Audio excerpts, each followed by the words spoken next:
Hello students, good evening all of you. आज हम लोग कैसे हैं आप लोग? होप अच्छे होंगे, अच्छे होने भी चाहिए। Today we start the new topic matrices. Very important, very scoring. पहले भी बता चुका हूं, मैट्रिक्स एंड डिटर्मिनेंट दोनों बहन भाई हैं। बहुत इंपॉर्टेंट टॉपिक है। डिटरमिनेंट हम लोगों ने कर लिया है, उसके आगे अब हम लोग बात कर रहे हैं मैट्रिसेस की, जो बोर्ड के लिए भी बहुत इंपॉर्टेंट है और आईटी के लिए तो इंपॉर्टेंट है ही है। तो स्टूडेंट, आज हम लोग स्टार्ट करते हैं मैट्रिसेस। मैट्रिसेस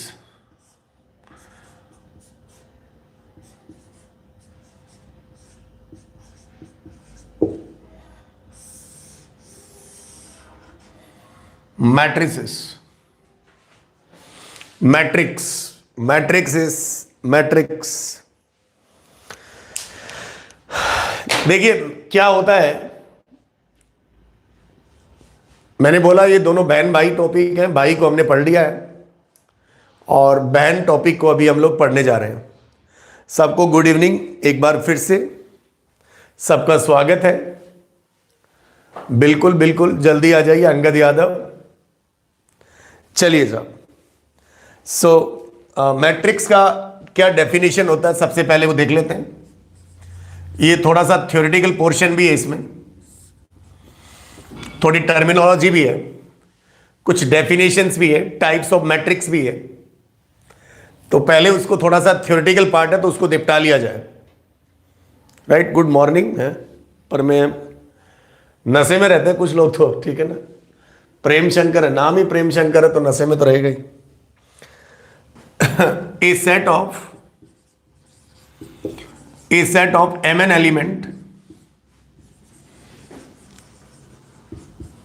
elements वो रियल भी हो सकते हैं, इमेजिनरी भी हो सकते हैं। रियल और imaginary, a set of mn elements, real और imaginary, arranged in the form of arranged in the form of arranged in the form of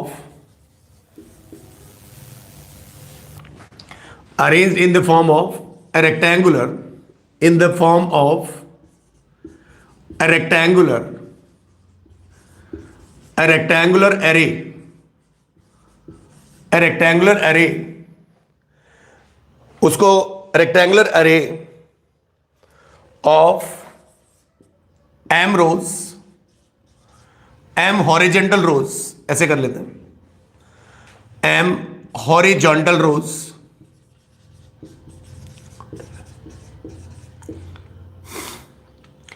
and n vertical columns, n vertical columns, n vertical columns।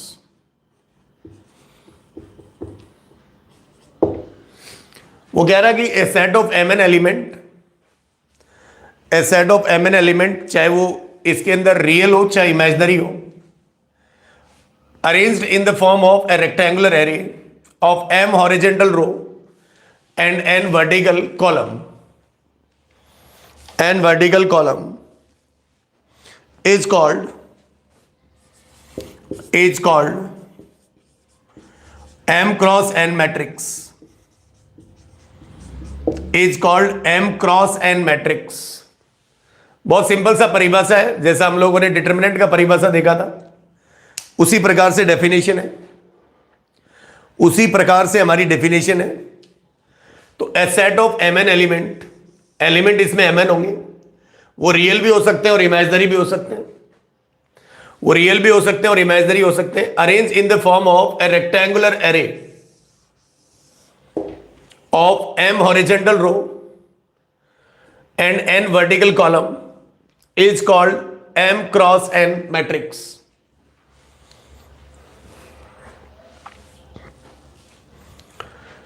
मतलब उसके अंदर m रो होंगी और n column होंगे, m रो होंगी और n column होंगे, और वो किस वाली फॉर्म में अरेंज किया जाएगा? रेक्टेंगुलर फॉर्म में अरेंजमेंट किया जाएगा। तो अगर मैं बात करूं, अगर मैं यहां पर बात करूं, जैसे मान लीजिए क्या, पहले कुछ बातें लिख लेते हैं। दूसरा पॉइंट, ये पहला पॉइंट का डेफिनेशन हो गया। इसका सिंबल क्या होगा? मैट्रिक्स को कैसे डिनोट करेंगे? इसका सिंबल क्या होगा? वो इस प्रकार से रेक्टेंगुलर, या तो ऐसे होगा, जैसे डिटरमिनेंट का सिंबल क्या था? दो वर्टिकल लाइन के बीच में एलिमेंट्स को डाला था आपने, या तो ऐसे होगा, या फिर सिंपली इस प्रकार से ब्रैकेट। ये भी मैट्रिक्स का सिंबल है, ये भी मैट्रिक्स का सिंबल है स्टूडेंट।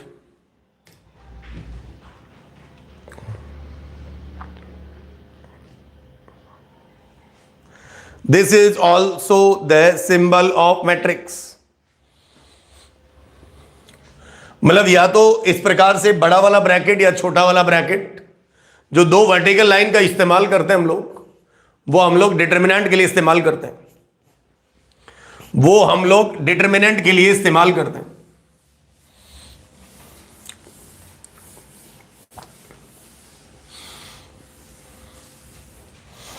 वो हम लोग डिटरमिनेंट के लिए इस्तेमाल करते हैं।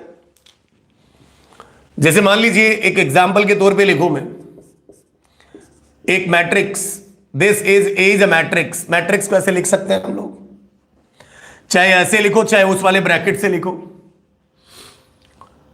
इस मैट्रिक्स का ऑर्डर बताया m इंटू n। इसका मतलब इसके अंदर m रो हैं, they are m rows and they are n columns, these are n columns and these are m rows. ये रोज है। इसको हम लोगों ने, इसके अंदर जो एलिमेंट्स हो गए, तो टोटल नंबर ऑफ एलिमेंट कितने हो जाएंगे? m अगर रो है, n अगर कॉलम है, सो m रो है, n कॉलम है, so total number of element, total number of elements is equal to m n हो जाएगा। पहली बात। इसका ऑर्डर क्या होगा? Order of matrix, order of A matrix is m cross n होगा, m क्रॉस n। अच्छा, इसे कैसे पढ़ते हैं? या तो m क्रॉस n पढ़िए या फिर पढ़ेंगे m बाई n। तो ये बात तो शायद मैंने पहले भी बताई थी, हाउ टू रीड, कैसे पढ़ेंगे हम लोग इसे। या तो m cross n, m cross n और m बाई n। अच्छा, ये इसका मतलब है कि अगर आपने पहले m का इस्तेमाल किया तो पहले वाला रो को रिप्रेजेंट करेगा, बाद वाला कॉलम को रिप्रेजेंट करेगा। मतलब अगर आपने m बाई n बोला, जैसे मान लीजिए आपने 3/2 बोला, तो उसका ऑर्डर 6 नहीं होगा। 6 तो उसके अंदर नंबर ऑफ एलिमेंट्स होंगे, 6 तो उसके अंदर नंबर ऑफ एलिमेंट्स होंगे, उसका ऑर्डर 3:2 ही होगा, उसका ऑर्डर 3:2 ही होगा।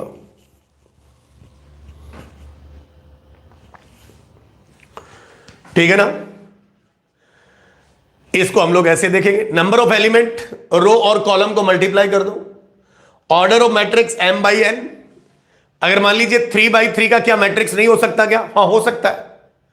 एक रेक्टेंगल स्क्वायर हो सकता है, कोई प्रॉब्लम नहीं है। ठीक है ना भाई? राइट।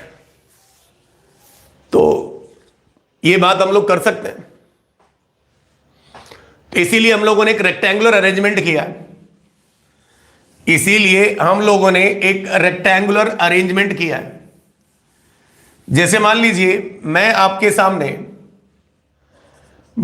सामने लिखूं, एक एग्जाम्पल के तौर पे लिखा मैंने 1 2 3 4 5 6। ये एक मैट्रिक्स है, इसके अंदर कितनी रो है? 2 कॉलम कितना है? 3। तो इसके अंदर इसका जो ऑर्डर होगा, इसका जो ऑर्डर होगा वो 2/3 होगा। इसे पढ़ेंगे हम 2/3 या 2x3। इसके अंदर नंबर ऑफ एलिमेंट कितना होगा student? Total number of element होता है m गुणा n। नंबर ऑफ रो को नंबर ऑफ कॉलम से मल्टीप्लाई कर दो तो नंबर ऑफ क्या आ जाएगा आपके पास एलिमेंट, तो 6 एलिमेंट आ जाएंगे। ये 2/3 का मैट्रिक्स हो गया। This is 2/3 matrix, right. तो इसका मतलब क्या है कि नंबर ऑफ रो और नंबर ऑफ कॉलम बराबर हो भी सकते और नहीं भी हो सकते, इसीलिए उसने रेक्टेंगुलर अरेंजमेंट बोला है। जबकि स्क्वायर के अंदर क्या बोला था? स्क्वायर के अंदर स्क्वायर फॉर्म में होना चाहिए, नंबर ऑफ रो बराबर नंबर ऑफ कॉलम होना चाहिए। बट मैट्रिक्स के केस में ऐसा कोई एसेंशियल नहीं है कि नंबर ऑफ रो बराबर नंबर ऑफ कॉलम होना चाहिए। इस प्रकार का कोई कंडीशन नहीं है कि मैट्रिक्स के अंदर नंबर ऑफ रो और नंबर ऑफ कॉलम इक्वल हो। बट डिटरमिनेंट के अंदर नंबर ऑफ रो और नंबर ऑफ कॉलम क्या होना चाहिए बच्चा लोग? इक्वल होना चाहिए, इक्वल होना चाहिए। अच्छा, एक खास बात, कभी भी मैट्रिक्स का वैल्यू नहीं निकाल पाते हैं, बट डिटरमिनेंट का वैल्यू हम लोग निकाल सकते हैं, निकाला भी हम लोगों ने। तो एक खास नोट मैं यहां पे लिख दे रहा हूं, डिटरमिनेंट हैज ए वैल्यू। एक नोट अगर लिखना चाहें, ये डिफरेंस है मैट्रिक्स और डिटरमिनेंट में। Determinant have a value, have a value. Determinant की वैल्यू होती है बट मैट्रिक्स की वैल्यू नहीं होती। Determinant have a value but matrix not have a value, not have the value, not have the value. Matrix को solve, matrix जैसे हम लोग डिटरमिनेंट को सॉल्व करते हैं ना, उस हिसाब से ऐसे नहीं करते कि पहला पकड़ लिया, कोफैक्टर निकाल लिया और फिर उसकी वैल्यू लिख दी। मैट्रिक्स की कोई वैल्यू नहीं होती है, मतलब उसका न्यूमेरिकल वैल्यू हम लोग नहीं निकाल सकते। तो determinant have a value but matrix not have the value. Matrix का कोई भी वैल्यू नहीं होता है। This is the basic difference between determinant and matrix. Matrix का वैल्यू नहीं होता है, मैट्रिक्स का वैल्यू नहीं होता है। इस बात को नोट कर लीजिए स्टूडेंट। अच्छा, एक और बात, ये दूसरा स्टार इसी में नोट लगा के लिख दिया। जैसे मान लीजिए कोई मैट्रिक्स है, ये कोई मैट्रिक्स है ऐसे,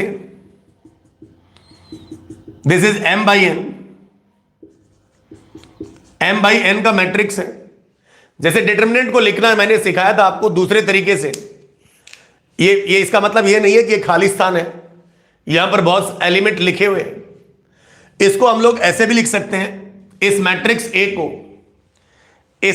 ए को यहां पे जो एलिमेंट लिखे रहते हैं A11, A12 वगैरह वगैरह, इसी हिसाब से नंबर लिखे रहते हैं। इसको मैं ऐसे लिख सकता हूं Aij m by n। इस मैट्रिक्स को हम लोग ऐसे भी लिख सकते हैं Aij m by n। m cross n का मैट्रिक्स को ऐसे लिखा जा सकता है। अच्छा, यहां पर वेयर, ये जो i है वो रिप्रेजेंट करता है रो को, j करता है कॉलम को। तो ये जो i है, i lies between 1 to m and जो j है, j lies between 1 to n। इस बात का भी ध्यान रखेंगे, 1 से m के बीच में लाई करेगा और वो 1 से n के बीच में लाई करेगा। 1 से इसके बीच में लाई करेगा। तो ये बात आपको स्टूडेंट समझ में आनी चाहिए। जैसे मान लीजिए मैं एक सवाल देता हूं आपको, जैसे मान लीजिए मैं एक क्वेश्चन देता हूं आपको मान लीजिए मैं एक क्वेश्चन आपके सामने लिखता हूं, construct a 2/3 matrix, construct a 2/3 matrix. एक एग्जाम्पल लिखा मैंने, कंस्ट्रक्ट ए 2/3 मैट्रिक्स। इसका मतलब है उसमें 2 रो होंगी, 3 कॉलम होंगे बच्चा लोग। Construct a 2/3 matrix, construct a 2/3 matrix. A बराबर a i j where a i j is i minus j by i plus j, i minus j by i plus j, i minus j by i plus j. एक matrix लिख के बताइए। तो देखिए, ये हमें एक रूल दिया है उसने, हमें 2/3 का मैट्रिक्स चाहिए। तो कैसे लिखेंगे? 2/3 का चाहिए मतलब 2 रो होंगी और 3 कॉलम होंगे। तो मैट्रिक्स को हमने लिख दिया ऐसे, 2 रो होंगे A11 A12, 3 कॉलम होंगे A13 A21 A22 A23। इसके अंदर 2 रो हैं और 3 कॉलम है, तो this is 2/3 matrix, this is 2/3 matrix. अब इसके अंदर जो भी एंट्रीज है उनके अंदर इस परिभाषा को लगा के वैल्यू पुट कर दो। तो स्टूडेंट यहां पे निकालेंगे A11, आई और जे दोनों इक्वल हैं तो 0 आएगा। A12, आई का वैल्यू 1 है, पहले वाला आई दूसरा वाला जे, तो ये 1 - 2 बाई 1 + 2, तो ये माइनस का 1/3। A13 निकालेंगे तो ये 1 - 3 बाई 1 + 3, तो ये माइनस का 2/4 मीन्स -1/2। A21 निकालेंगे, A21 निकालेंगे तो 2 - 1/2 + 1 1/3। A22 निकालेंगे तो ये कितना आएगा? 2 - 2 डिवाइडेड बाई 2 + 2 0। और A23 निकालेंगे तो ये आएगा 2 - 3 -1/5 -1/5। तो ये सारा डाटा इसके अंदर पुटअप कर दो और ये आपके पास एक मैट्रिक्स तैयार हो गया। A11 का वैल्यू 0 है, A12 का वैल्यू -1/3 है, A13 का वैल्यू -1/2 है, A21 का वैल्यू 1/3 है, A22 का वैल्यू 0 है, A23 का वैल्यू -1/5 है। This is our required answer. तो ये हमने मैट्रिक्स को कंस्ट्रक्ट कर लिया 2/3 को। ये हमने 2/3 मैट्रिक्स को क्या कर लिया स्टूडेंट? कंस्ट्रक्शन कर लिया। 2/3 के मैट्रिक्स का हम लोगों ने कंस्ट्रक्शन कर लिया। तो क्या ये सवाल आपको समझ में आया है? क्या ये क्वेश्चन स्टूडेंट आपको क्लियर हो गया? मतलब सीधा सा है, 2/3 का है मतलब 2 रो होंगी 3 कॉलम होंगे। तो पहले हमने ये पैटर्न बना लिया, उसके बाद हमें डेफिनेशन दी गई है, उस डेफिनेशन का यूज करके हम लोग मैट्रिक्स के अंदर एंट्रीज को फिलअप कर देंगे। बहुत आसान है, बहुत ही आसान है, ये बहुत ही आसान है। चलिए एक पीएनसी के साथ एक क्वेश्चन दूं क्या? एक परम्यूटेशन कॉम्बिनेशन के साथ मिक्स एक प्रॉब्लम करूं क्या? मैट्रिक्स में पीएनसी को इन्वॉल्व करूं क्या? आर यू इंटरेस्टेड या फिर बाद में करना चाहेंगे? जल्दी से रिप्लाई करिए। एक परम्यूटेशन एंड कॉम्बिनेशन का सवाल। ओके, नाउ एक पीएनसी का सवाल, एक पीएनसी का सवाल लिया जाए और पीएनसी का सवाल को मैट्रिक्स के साथ इन्वॉल्वमेंट कराया जाए। एक पीएनसी का क्वेश्चन लिया जाए और उसको बफरिंग तो नहीं हो रहा है। रोहित चौधरी प्लीज बताइए, बफरिंग हो रहा है क्या? रोहित चौधरी बताएगा, बफरिंग हो रहा है? रोहित चौधरी बताएगा बफरिंग हो रहा है भाई? नो। तो उस भाई साहब के कैसे हो रहा है? Let there are 40 different elements, let there are 40 different elements,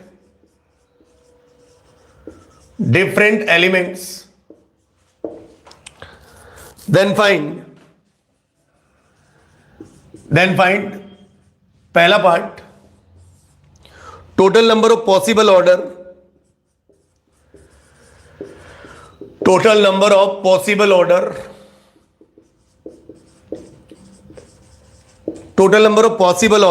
of matrices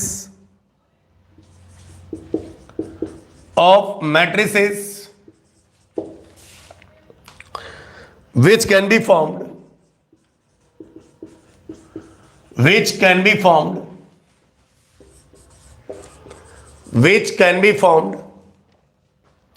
using all of these elements,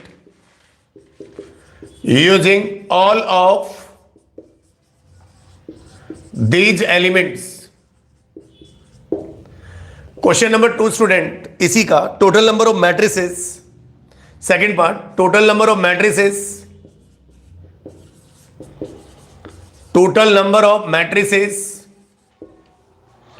which can be formed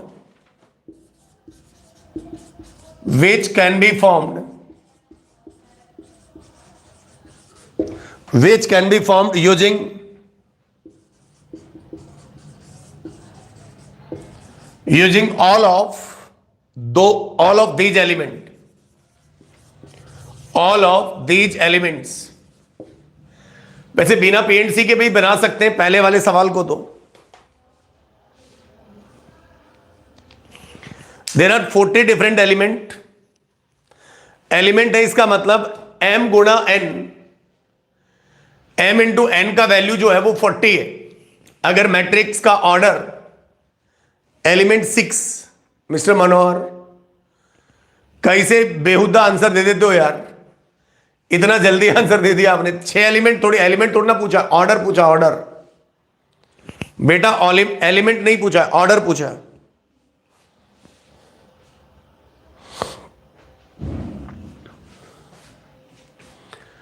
order पूछा, ऑर्डर।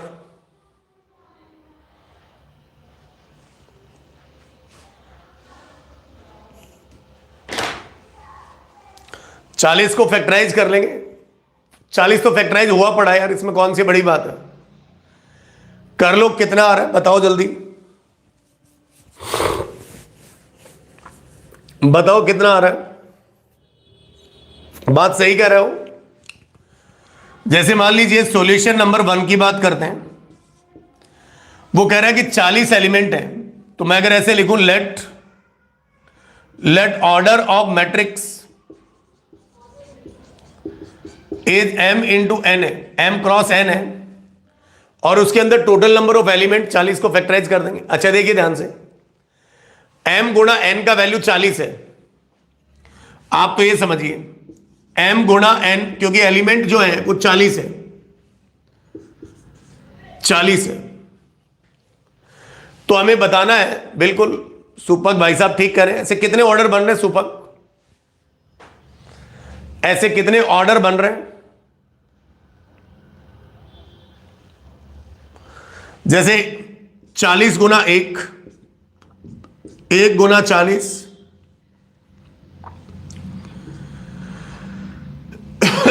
4 गुना 10, 10 गुना 4, 8 गुना 5, 5 गुना 8, 8 गुना 5, 5 गुना 8, और 20 दूनी 40, और 2 गुना 20, 1 2 3 4 5 6 7 8। तो इसके अलावा तो कोई बन नहीं सकता, क्योंकि यहां पे जो m और n होता है ना ऑर्डर में, यह आपको पता होना चाहिए, m और n ये दोनों नेचुरल नंबर होना चाहिए जो मैट्रिक्स का ऑर्डर डिफाइन करते हैं। जो हम लोग मैट्रिक्स का ऑर्डर डिफाइन करते हैं उसमें एम और एन जो होता है वो दोनों नेचुरल नंबर होता है। ठीक है, बहुत लॉजिकल सा सवाल था। क्या हम इसको पीएनसी से एक्सप्लेन कर सकते हैं? Any student? ये तो हमने, अच्छा ठीक, पहला पार्ट तो हो गया, पहला पार्ट तो हो गया। पहले पार्ट का आंसर आ गया 8 ऑर्डर होगा, ऑर्डर 8 होगा। Can I explain this first part by the help of permutation and combination? क्या हम लोग इसे पीएनसी से एक्सप्लेन कर सकते हैं? अच्छा चलिए, पहले मैं एक काम करता हूं। वो कह रहा है कि इसका भी आंसर पहले मैं आपको बता देता हूं। तो इसका तो आंसर आ गया, पहले वाले का आंसर तो आ गया 8, पहले वाले का 8 आंसर आ गया।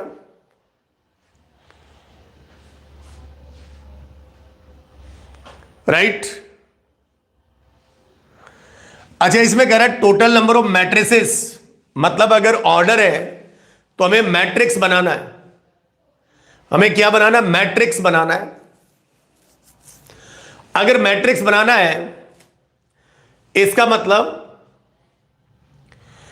मतलब सारे डिफरेंट मैट्रिसेस होंगी। मैं अगर आपसे एक छोटा सा बात पूछूं, आपने पीएनसी में पढ़ा था और हम लोगों ने पढ़ाया भी था, इतनी बात तो पढ़ाई होगी कि अगर एक लाइन में एन डिस्टिंक्ट ऑब्जेक्ट है तो उनको कितने तरीकों से अरेंज किया जा सकता है। मैं अगर एक बात पूछूं आपसे, उसे गोली मारिए। मान लीजिए आपके पास 3 ऑब्जेक्ट है, उनको एक रो में कितने तरीकों से अरेंज कर सकते हैं? मैं आपसे एक छोटा सा सवाल पूछूं कि आपके पास 3 ऑब्जेक्ट है, 3 ऑब्जेक्ट है ए बी सी, एक रो में उनको आप कितने तरीकों से अरेंज कर सकते हैं? बिल्कुल, अंगद यादव ने कहा फैक्टोरियल एन। दैट मीन्स अगर आपको 3 ऑब्जेक्ट हैं तो उन्हें 6 तरीकों से अरेंज कर सकते हैं। और अगर आपके पास n डिस्टिंक्ट ऑब्जेक्ट है तो एक रो में हम लोग उन्हें n फैक्टोरियल की तरह से अरेंज कर सकते हैं। राइट? तो आपके पास 40 एलिमेंट है और आपके पास जो मैट्रिसेस बनेंगी, वो जो ऑर्डर होगा मैट्रिसेस का, वो बता रहा है 40 गुना 1, 1 गुना 40, 8 ऑर्डर की मैट्रिक्स बनेंगी। 8 ऑर्डर की मैट्रिक्स बनेगी। तो ये बताइए, अगर आपके पास 40 डिफरेंट एलिमेंट हैं तो इसका मतलब उन्हें कितने तरीकों से अरेंज कर सकते हैं? फैक्टोरियल 40। और आपके पास जो मैट्रिक्स है उनकी ऑर्डर कितनी है? 8 ऑर्डर की मैट्रिक्स है। अगर एक मैट्रिक्स को 40 फैक्टोरियल से अरेंज कर सकते हैं तो 8 ऑर्डर, डिफरेंट ऑर्डर की मैट्रिक्स को कितने तरीकों से अरेंज करेंगे? 8 इंटू फैक्टोरियल 40। तो सेकंड क्वेश्चन का आंसर आ जाएगा 8 इंटू फैक्टोरियल 40। 8 into factorial 40। भाई 40 है तो जैसे आपके पास एक इस प्रकार की होगी, एक इस प्रकार की होगी, एक इस प्रकार की होगी। तो हम लोग, हमारे पास एक को अरेंज करने का तरीका है 40 फैक्टोरियल तरीकों से हम अरेंज करेंगे। तो 8 ऑर्डर की जो मैट्रिक्स है उन्हें कितने तरीकों से अरेंज करेंगे? 8 इंटू फैक्टोरियल 40। अगर आप पीएनसी जानते हैं तो इतनी बात आपको डेफिनेटली स्टूडेंट समझ में आनी चाहिए। या फिर मेरा एक पैटर्न डायलॉग, 5 रुपए के अगर 20 आम आते हैं तो 1 रुपए के 4 आम आएंगे। 5 रुपए के 20 आते हैं तो 1 रुपए के 4। तो एक को हम लोग 40 तरीकों से, 40 फैक्टोरियल से अरेंज कर रहे हैं। तो 8 ऑर्डर को कितने तरीकों से अरेंज करेंगे? 8 इंटू फैक्टोरियल 40। तो सेकंड क्वेश्चन का आंसर आ जाएगा 8 इंटू फैक्टोरियल 40। क्या ये बात सबको समझ में आ गई?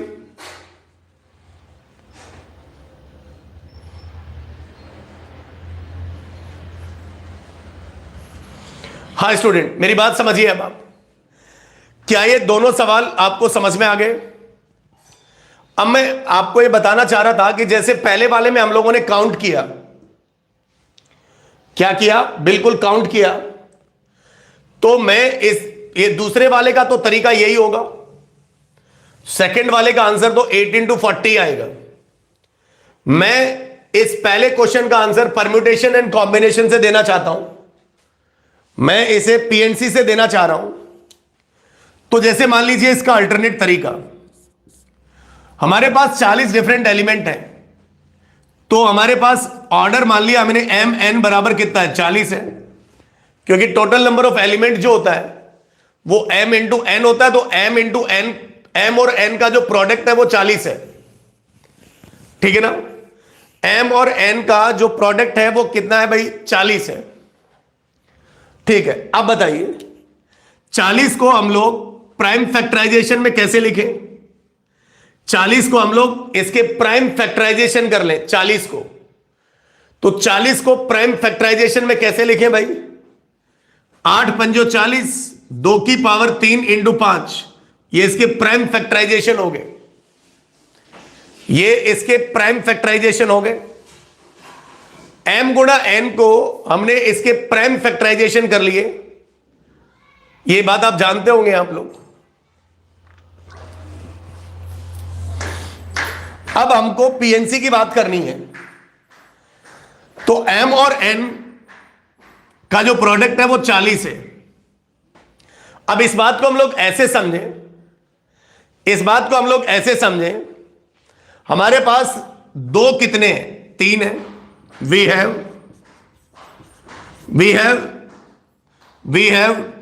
3 2, वी हैव 3 2s। हमारे पास 2 गुणा 2 गुणा 2, 3 2 है। इसको पहले बात इसकी कर रहे हैं, we have 3 2s and we want to distribute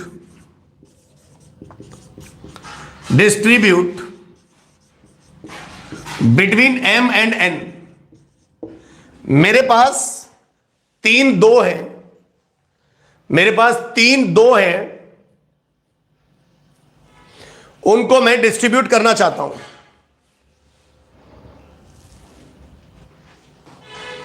मेरे पास कितने 2 हैं, 3 2 है, 2 की पावर 3 का मतलब 3 2 है, मैं उन्हें डिस्ट्रीब्यूट करना चाहता हूं।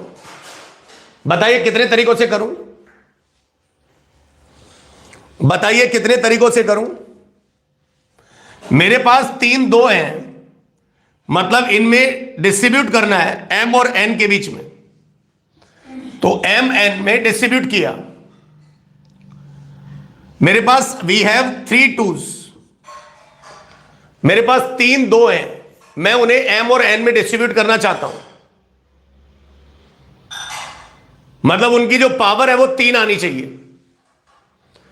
तो पावर 3 आने के लिए इसको 0 दे दिया, इसको 3 दे दिया, फिर इसको 3 दे दिया, इसको 0 दे दिया,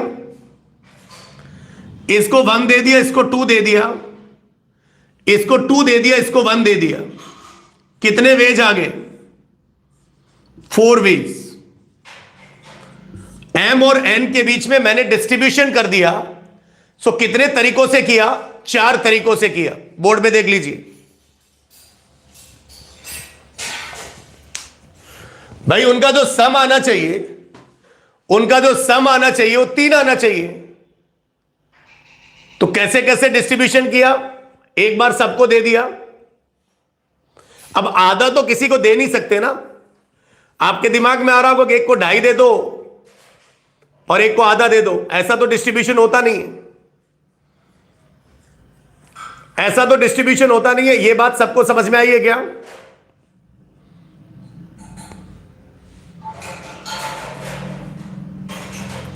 यह बात सबको समझ में आई है क्या?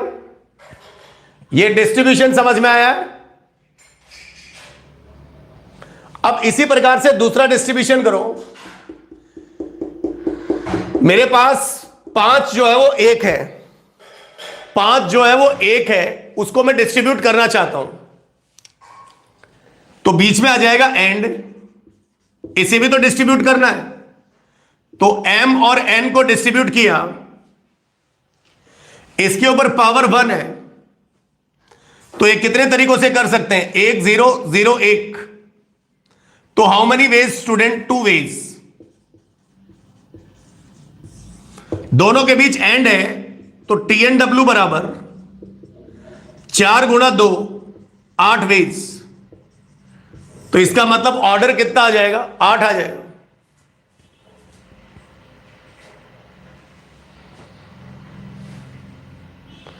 Rinku Kumar, number of terms की कहां से बात आ गई?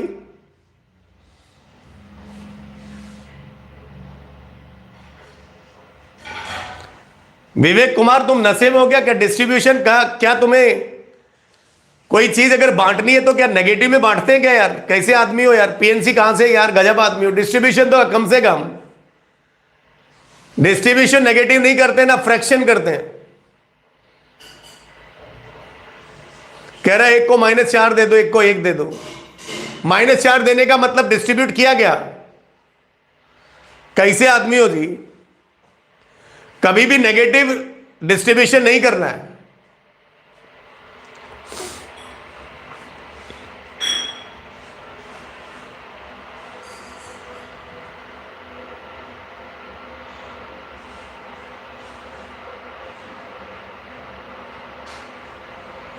ये तरीका समझ में आया क्या? परम्यूटेशन एंड कॉम्बिनेशन समझ में आया तो ठीक है, नहीं समझ में आया तो पीएनसी में पढ़िए इसको।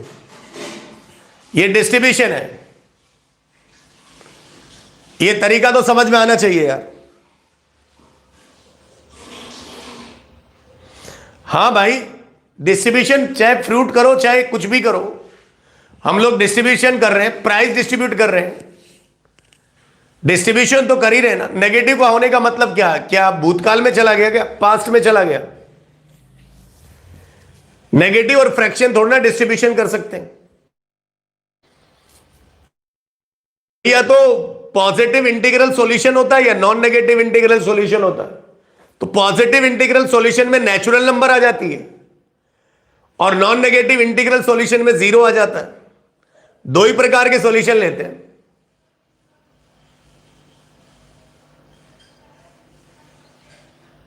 ठीक है ना भाई?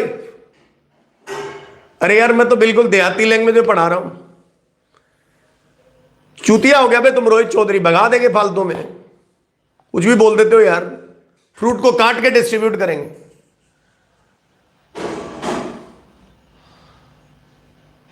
ये बेहुदे सवाल क्लास को में करा करो यार।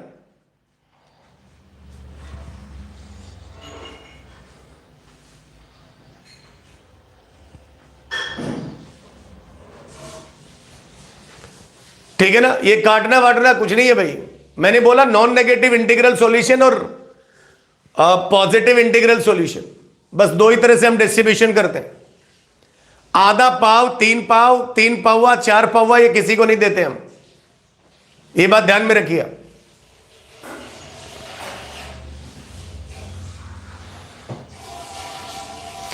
ये सवाल समझ में आ गया क्या? ये बताओ जल्दी से, फास्ट। और नहीं समझ में आया तो पीएनसी। हाँ, मैं समझ रहा था तुम ऐसे ही मजे ले रहे हो, ठीक है ना? हाँ, तो तब मैंने तुमको सही बोला, गलत नहीं बोला।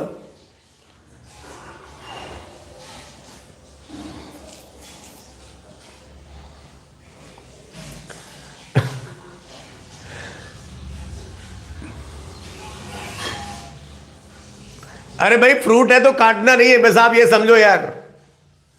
ठीक है ना? हाँ, मान लो फ्रूट नहीं कर रहे, पेंसिल बांट रहे, पेन मार्कर को तोड़ के बांटोगे क्या? कि ले भाई, आधा मार्कर तू ले ले, आधा मैं ले लूं। ऐसे थोड़ा ना होता है।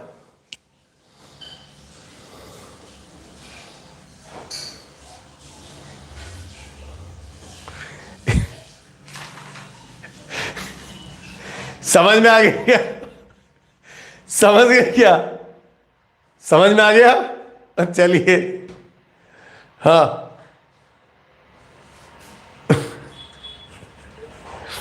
रोहित चौधरी कह रहा है सर समझ गए। अरे बहुत आसान सा बात है यार। ठीक है ना? मैंने कहा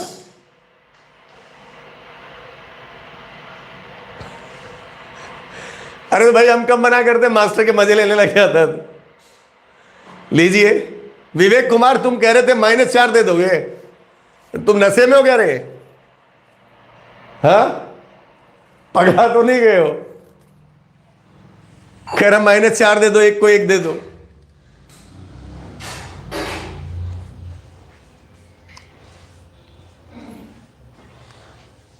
चलिए आगे बढ़ते हैं।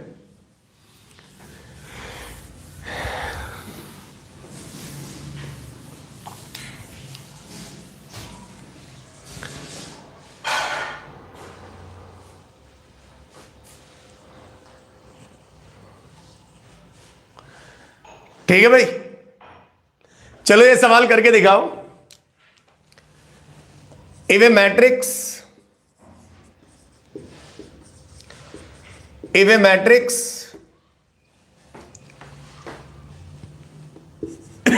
if a matrix has 28 element, if a matrix has 28 elements, then find total number of possible orders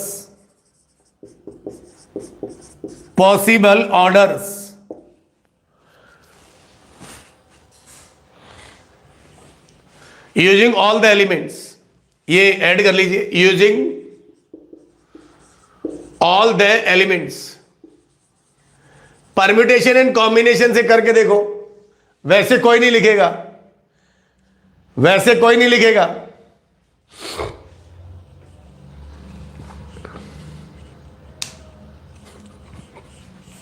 Sita Devi कही मारकर आप रखिए है, इंक हमको दे दीजिए। सही है भाई।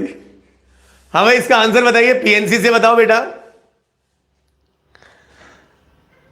28 को प्राइम फैक्टराइजेशन में तोड़िए, 28 को प्राइम फैक्टराइजेशन करिए जल्दी से। तो ये m गुणा n बराबर, m ऑर्डर है भाई, ये ध्यान रखिए, मैं बार बार नहीं लिख रहा हूं।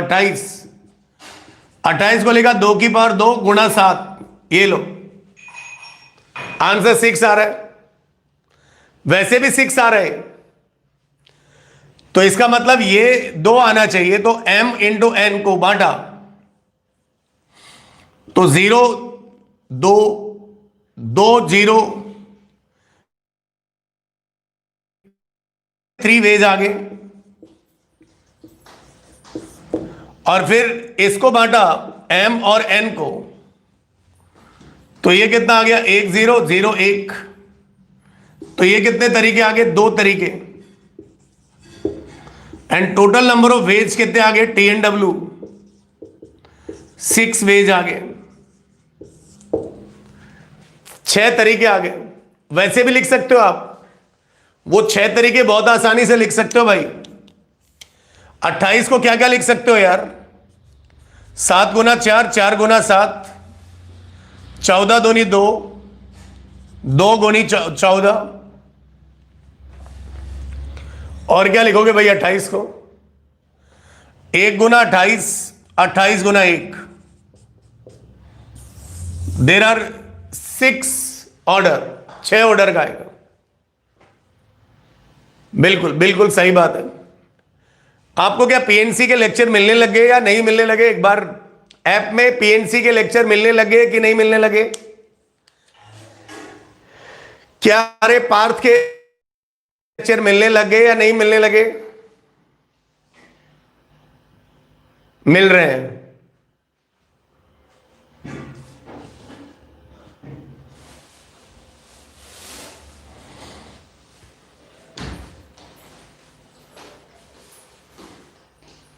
ठीक है, ठीक है, आगे बढ़ते हैं, आगे बढ़ते हैं। तो इस प्रकार से क्वेश्चन हम लोग कर लेंगे, अगर आप समझ रहे हैं तो। चलिए, मिल रहा है, पढ़ रहे हो कि नहीं पढ़ रहे हो? हमको तो नहीं लग रहा पढ़ रहे हो, सवाल तो बनाते नहीं हो आप लोग। लेक्चर 4 तक मिला है, कल 5वां मिल जाएगा। अमितोष तुम तो लाइव ही करते हो यार।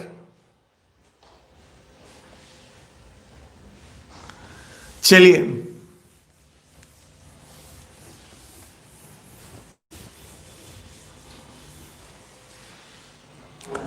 नेक्स्ट थोड़ा सा और आगे बढ़ते हैं टर्मिनोलॉजी में।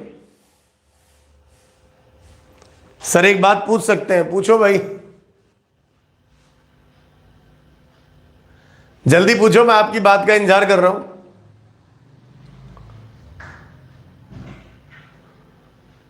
नहीं अभी नहीं हुआ है, होगा, अभी होगा।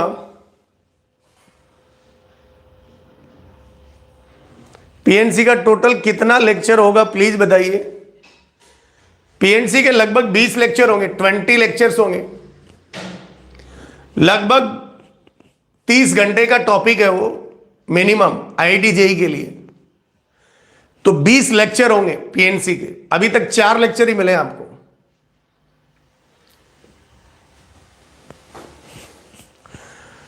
सीता देवी कह रही है कि 11th का रिवीजन होगा।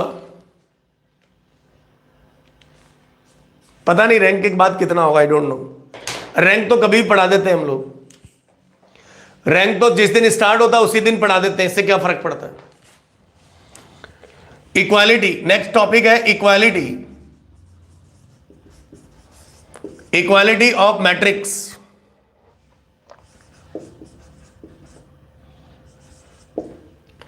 Equality of matrices. दो मैट्रिक्स,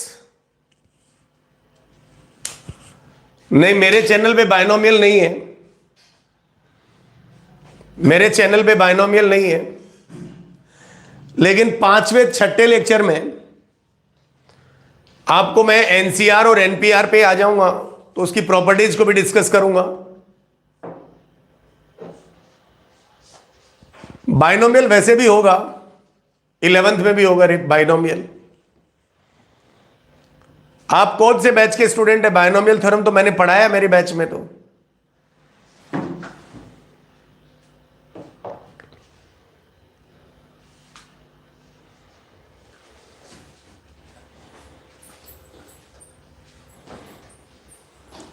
लो कर लो बात। ये कौन मैडम है? रुचि कुमारी, क्या कह रही है?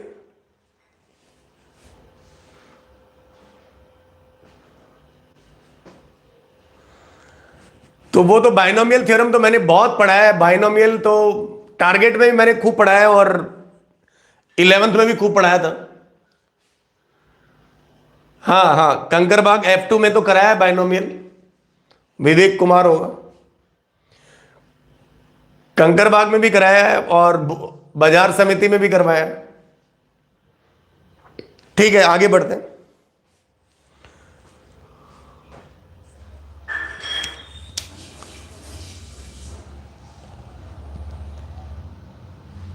चलिए इक्वालिटी ऑफ मैट्रिक्स में बात करते हैं।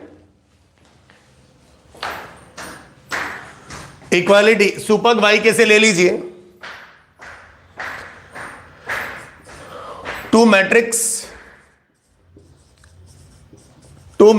A and B are called equal matrix, equal or identical matrix, equal or identical matrices if equal and identical if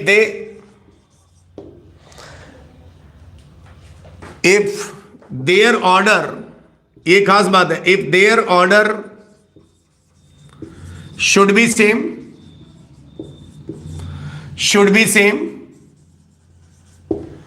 and corresponding element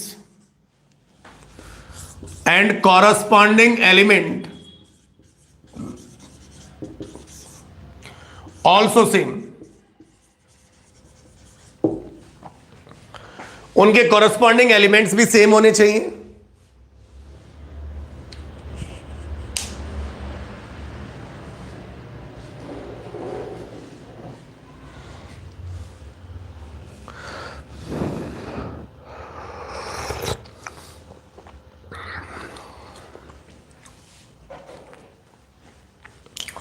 and each corresponding कर लीजिए, each corresponding elements also same.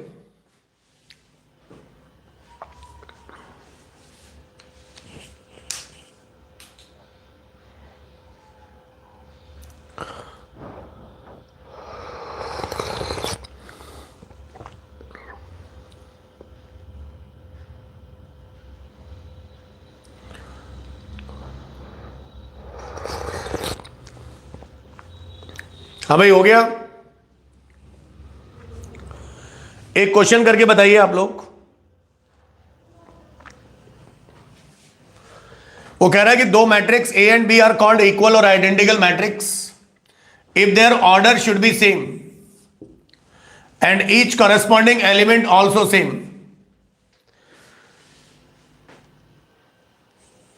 Ruchi Kumari Surendra Chaudhary, you can search on YouTube, Surendra Chaudhary के नाम से आप search करिए, SURENDRA। Rohit Chaudhary लिख के बता दो यार जरा, रोहित चौधरी लिख के बता देता है। तो एक सवाल करते हैं हम इसके ऊपर। दो मैट्रिक्स इक्वली आइडेंटिकल तभी होगा जब उनका ऑर्डर सेम होगा, अगर ऑर्डर सेम नहीं है तो नहीं होगा। सो एग्जाम्पल है, find the value of x and y. Find x and Y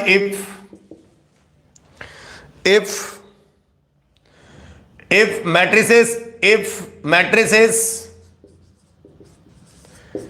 A बराबर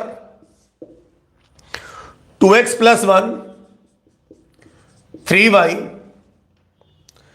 0 y² - 5y, B बराबर x + 3 0 - 6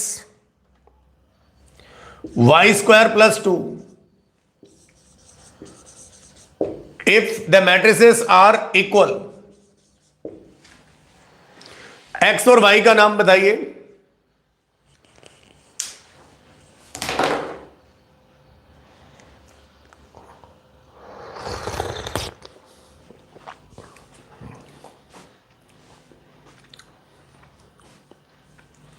जल्दी से बताइए, मैं निपटा लेता हूं, इतनी देर में आप सवाल निपटा लो। जल्दी से आप बताइए क्या आ रहा है।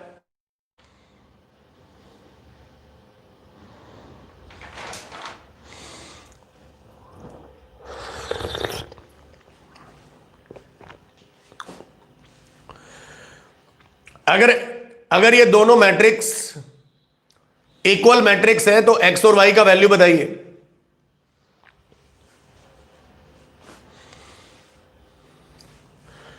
अगर ये दोनों मैट्रिक्स इक्वल मैट्रिक्स है तो एक्स और वाई का वैल्यू बताइए स्टूडेंट।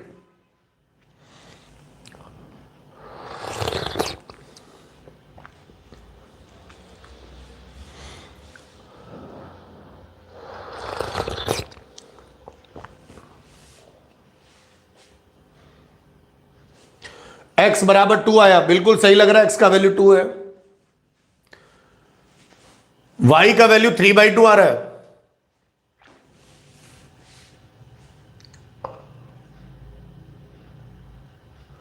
वाई का वैल्यू गलत है भाई, सुपक वाई का वैल्यू गलत है। 2 6, हाँ 2 is the right answer Sakshi Kumari.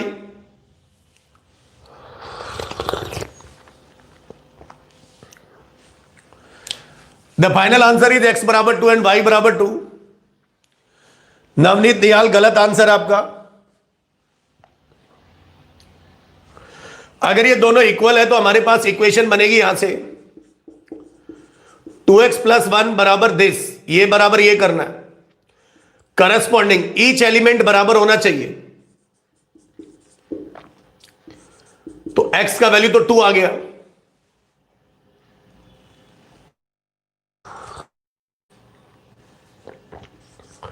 Three Y बराबर,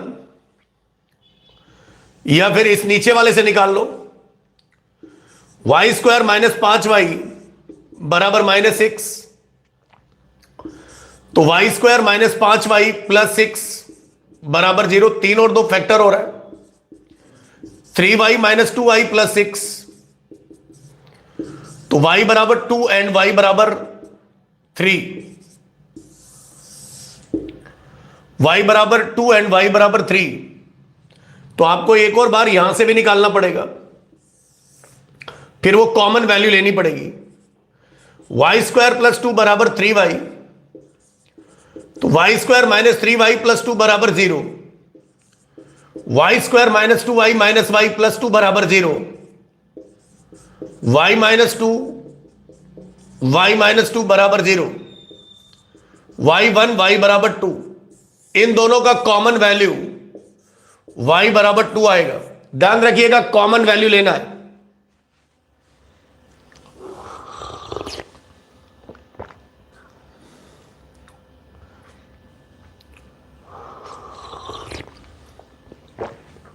यह बात का ध्यान रखिएगा कि दोनों का कॉमन वैल्यू लेना है स्टूडेंट।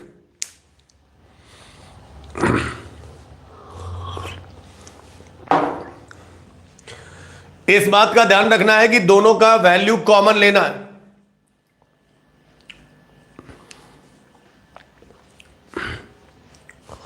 क्योंकि कॉमन होगा तभी दोनों इक्वेशन को एक साथ सेटिस्फाई करेगा, नहीं तो वो दोनों इक्वेशन को एक साथ सेटिस्फाई नहीं करेगा।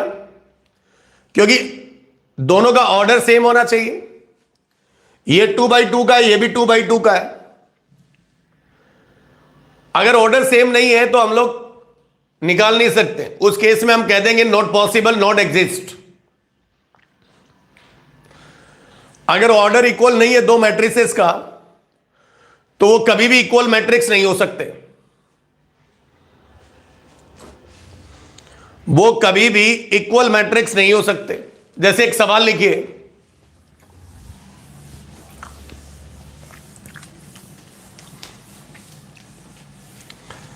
जैसे एक सवाल लिखिए student, find x y alpha beta if 3 4 x Y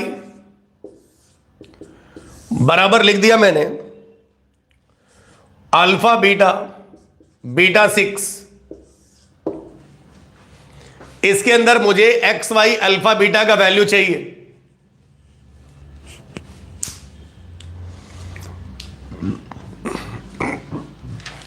answer क्या आएगा? छाप दो जल्दी से आंसर भैया, कमेंट सेक्शन में जल्दी छापो। बिल्कुल नॉट पॉसिबल, इसका आंसर नॉट पॉसिबल।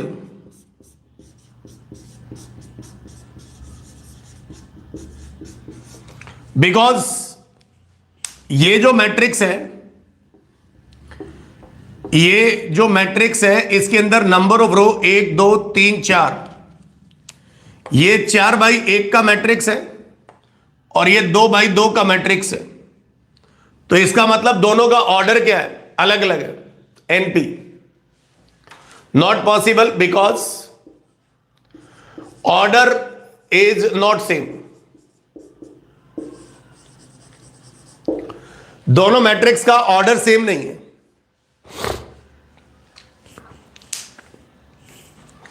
दोनों मैट्रिक्स का ऑर्डर सेम नहीं है स्टूडेंट। दोनों मैट्रिक्स का ऑर्डर सेम होगा तभी हम लोग निकाल सकते हैं, अदरवाइज नहीं।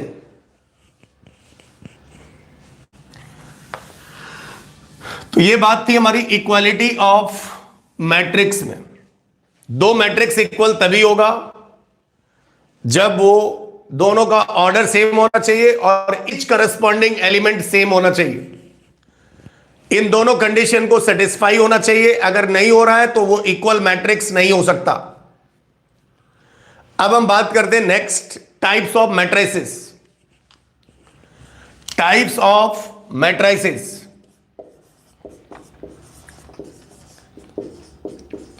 Types of matrices. मैट्रिक्स के टाइप बहुत ही एक थ्योरेटिकल सा टॉपिक है। हम देखेंगे कि कितनी प्रकार की मैट्रिसेस होती हैं। तो बहुत ही एकदम वो वाला टॉपिक है, थ्योरेटिकल है। रो मैट्रिक्स, रो मैट्रिक्स क्या होता है? रो मैट्रिक्स उसको कहते हैं जिसके अंदर एक सिंगल रो, मैं ज्यादा भाषा नहीं लिखूंगा इसमें, in only single row, in only single रो,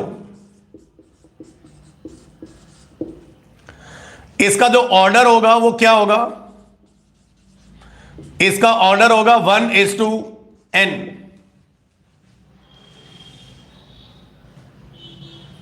अरे यार पता नहीं किया भाई, दिवाली के बाद पता करके बताऊंगा। सॉरी बॉस, सॉरी, 1-2 दिन का समय और दो, 1-2 दिन का समय और दीजिए। सॉरी, भूल गया। इसका जो ऑर्डर होगा वो 1:n होगा, मतलब इसमें एक ही रो होगी, कॉलम कितने भी हो सकते हैं। इसका एग्जाम्पल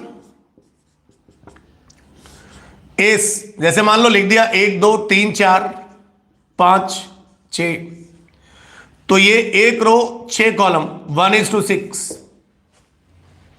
1:6।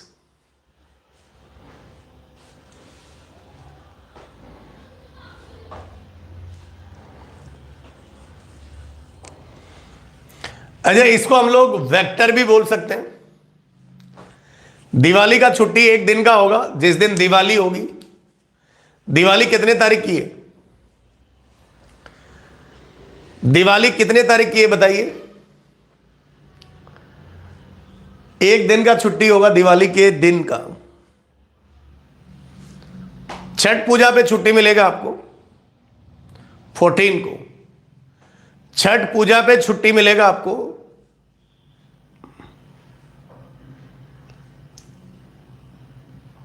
14 और 15 चाहिए, 14 और 15। नहीं तो फिर छठ पूजा पे फिर 2 ही दिन का छुट्टी दूंगा मैं। वो पूछना पड़ेगा एक बार, मैं कौन डिसाइड करने वाला हूं, कुमुद सर से बात करनी पड़ेगी। मैं भी रिक्वेस्ट करूंगा। तो अच्छा, उस दिन संडे है, सर से बात करते हैं एक बार, उस हिसाब से बताया जाएगा आपको, ठीक है ना? मेरे वाले चैनल की छुट्टी है 2 दिन की, 14-15 की, लेकिन सर से बात करके बताएंगे आपको, ठीक है ना? ठीक है, छुट्टी तो 1 आध दिन का होगा ही, छुट्टी मांग लेंगे, फोन कर लेंगे, सर से बात करेंगे। अरे ठीक है भाई, संडे है तो ठीक है, छुट्टी मान लो। 15 को टेस्ट है। अमितोष कह रहा है नो छुट्टी सर। अमितोष कह रहा है गवर्नमेंट का ऑर्डर है इस दिवाली पटाखा नहीं फोड़ना है, लेकिन कल पटना में पटाखा बहुत रहा और गवर्नमेंट, बिल्कुल सही बात कह रहे हो आप। गवर्नमेंट तो गवर्नमेंट होता है, राजा लोग हैं वो, कुछ भी कर सकते हैं। चलिए चलिए जल्दी आइए, समय मत खराब करिए। मैंने एक बात बोली कि किसी भी रो मैट्रिक्स को आप एक वेक्टर ट्रीट कर सकते हैं। वी कैन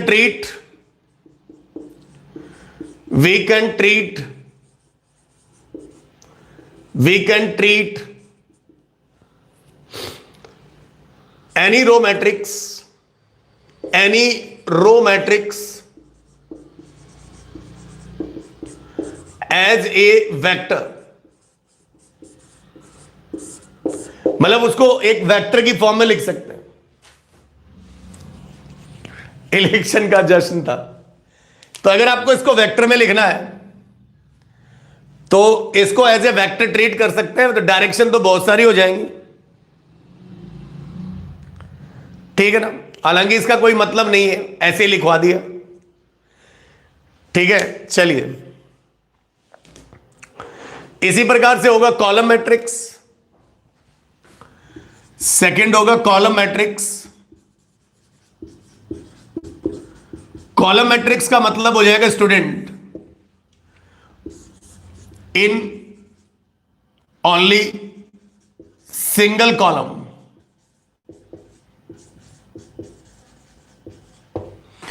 अच्छा, इसका ऑर्डर क्या होगा? एक ही कॉलम होगा, तो इसका जो ऑर्डर होगा पहले वाला फिक्स नहीं होगा, m/1 हो जाएगा।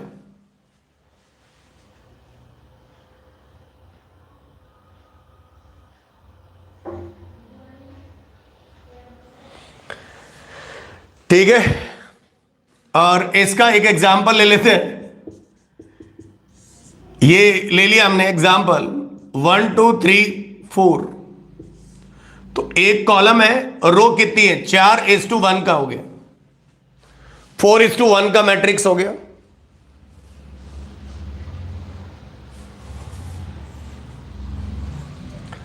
तो एक रो मैट्रिक्स, कॉलम मैट्रिक्स बहुत आसान है, इनके टाइप भी बहुत आसान है, इनके टाइप भी बहुत आसान है। इसको नोट डाउन कर लीजिए। उसके बाद बात करेंगे हम लोग तीसरा, that's called horizontal matrix. Third type की बात करेंगे horizontal matrix. Horizontal matrix, horizontal matrix क्या होता है स्टूडेंट? हॉरिजॉन्टल मैट्रिक्स क्या होता है? if in a matrix number of rows is less than number of column, अगर किसी भी मैट्रिक्स में नंबर ऑफ रो अगर कम हो नंबर ऑफ कॉलम से, मतलब अल्टीमेटली नंबर ऑफ कॉलम ज्यादा हो, तो उसे हॉरिजॉन्टल मैट्रिक्स कहा जाता है। दैट इज, हम लोग ऐसे कह दें m/n, m को हम लोग रो बोलते हैं, n को कॉलम बोलते हैं। बस इतनी सी बात याद रख लो, ज्यादा कहानी याद रखने की जरूरत नहीं है। किताबों में लैंग्वेज लिखा रहता है, उसको कोई मतलब नहीं है, इतना लिख लिया सफिशिएंट है। नंबर ऑफ रो कम होनी चाहिए। एक एग्जांपल ले लिया, यहां लिख दिया 1 2 3 4 5 6 7 8। तो इसके अंदर ये कितने बाई कितने का है? 2/4 का है। तो ये हॉरिजॉन्टल दिख रहा है। और इसी का उल्टा क्या हो जाएगा student? Vertical matrix. Vertical matrix क्या हो जाएगा? उल्टा हो जाएगा। तो इन ए मैट्रिक्स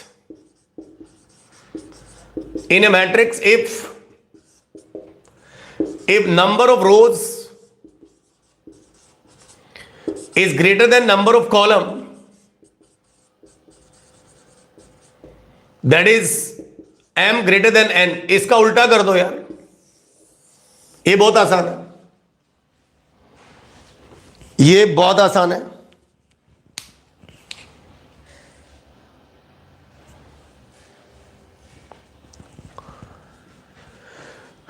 ठीक है भाई,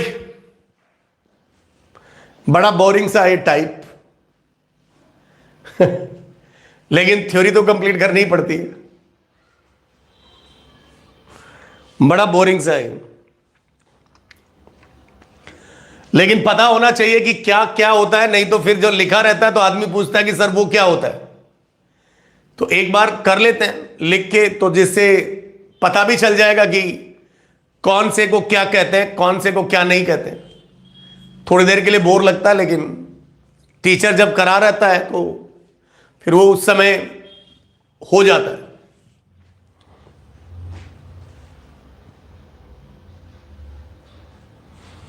आज नहीं हुआ है आदर्श, कल होगा मॉर्निंग में। कल रिलेशन स्टार्ट होगा, पहले 1-2 सवाल और कराएंगे सेट थ्योरी पे, उसके बाद रिलेशन स्टार्ट हो जाएगा।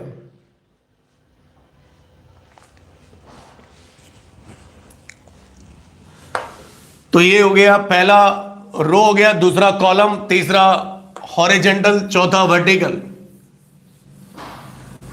पांचवा ले लेते हैं नल मैट्रिक्स या जीरो मैट्रिक्स। नल मैट्रिक्स या फिर जीरो मैट्रिक्स। नल मैट्रिक्स या जीरो मैट्रिक्स का मतलब होता है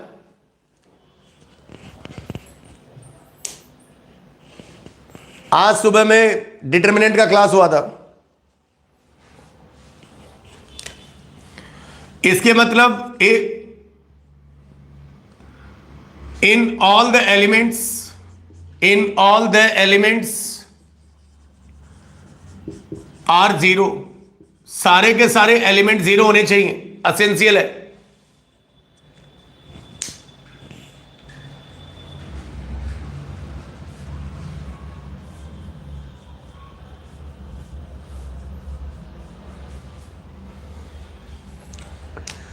ठीक है, इस केस में ऑर्डर कुछ भी हो सकता है, ऑर्डर कुछ भी हो, यह बात ध्यान में रखिए, सारे एलिमेंट जीरो होने चाहिए। ऐसा नहीं कि कोई एलिमेंट रह जाए, सारे के सारे जो एंट्रीज हैं वो जीरो होनी चाहिए। अच्छा, इसको कैसे डिनोट करते हैं?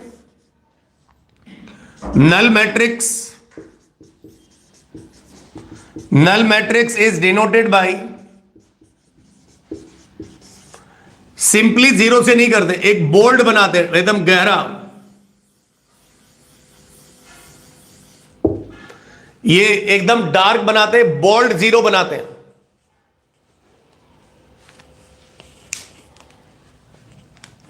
मतलब अगर आप ऐसा लिखें, मतलब अगर कहीं ऐसा लिखा हो ये जीरो, तो ये मैट्रिक्स नहीं है, ये तो नंबर जीरो है, ये तो नंबर जीरो है। और अगर कहीं भी बोल्ड लिखा हुआ है तो वो जीरो मैट्रिक्स है। जैसे हम लोग वेक्टर को लिखते हैं ना, बोल्ड लेटर में लिखते हैं वेक्टर को, तो बोल्ड या तो उसके ऊपर एरो लगाते हैं या फिर बोल्ड लेटर से लिख देते हैं, तो वो वेक्टर का सिंबल हो जाता है। इसी प्रकार से जीरो मैट्रिक्स या नल मैट्रिक्स या इसको हम लोग ऐसे लिखते हैं। तो नल मैट्रिक्स का मतलब सारी एंट्री जीरो हो जाए। ऑर्डर यहां पे कुछ भी हो सकता है, कोई भी मैट्रिक्स का, 0 0 0 0 0 0, इसका ऑर्डर जो है वो 2/3 का है। तो इसे हम लोग कैसे लिखेंगे? 0 बोल्ड लिखा और ये लिखा 2/3, इस मैट्रिक्स को 2/3। I hope this is clear student. चलिए आप एक काम करना, किसी बुक से थोड़ी सी पढ़ लेना ये थ्योरी, उसी प्रकार से आगे स्क्वायर मैट्रिक्स होगा। आप सारे टाइप किसी भी किताब से, एनसीईआरटी से एक बार टाइप पढ़ लेना, अगली क्लास में फिर आपको ज्यादा समझ में आएगा। मैं ऐसा नहीं कि आपको स्किप कर दूंगा इस चीज को, अभी बड़ा बोरिंग सा लग रहा है सारी परिभाषाएं।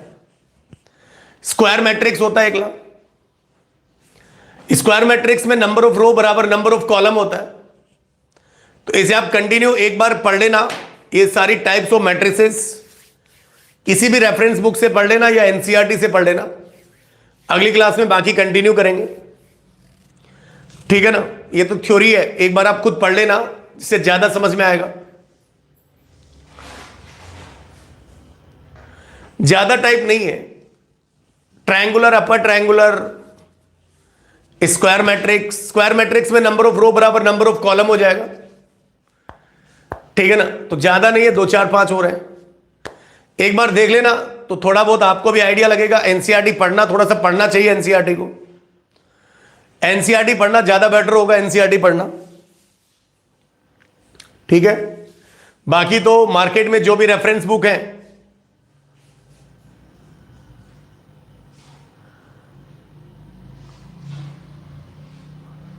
अरे यार सुबह कर लेंगे, इतना टेंशन मत लो तुम। हाँ, एनसीईआरटी में देख लेना, बाकी तो और रेफरेंस बुक में बहुत सारे अलग अलग नाम दिए रहते हैं, वो आपको करने की जरूरत नहीं है। वो आईटी में ना तो पूछेगा ना बात, सब माहौल बनाने के लिए दिए रहते हैं, हवाबाजी करते हैं सब, ठीक है। तो अब कर लेंगे बाकी का अगला पोर्शन मैट्रिक्स का। कल मॉर्निंग में याद से क्लास अटेंड करिएगा, रिलेशन स्टार्ट होगा, एक दो क्वेश्चन करेंगे।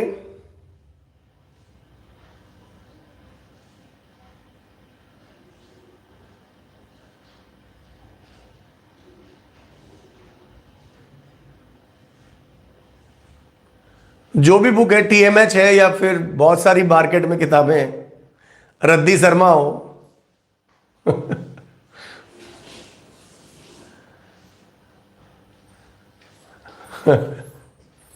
ठीक है, चलिए ठीक है। हाँ, कल मॉर्निंग में या तो 8 बजे से होगा या 8:30 से होगा, लिंक मिल जाएगा आपको। अगर 8 बजे से होगा, लॉग साइन एक्स का इंटीग्रेशन, कल का टाइमिंग JNDA। अच्छा, हाँ हाँ, मेरा अभी PNC का क्लास है। ठीक है, चलिए, धन्यवाद। Good night all of you. Thank you so much for watching this video. Log sine x का इंटीग्रेशन का सवाल मैंने करवाया है, गोलू कुमार, मैंने लॉग साइन एक्स का इंटीग्रेशन करवाया है। इंटीग्रेशन की वीडियो में जाके देखें। ठीक है, धन्यवाद, बाय बाय, गुड नाइट।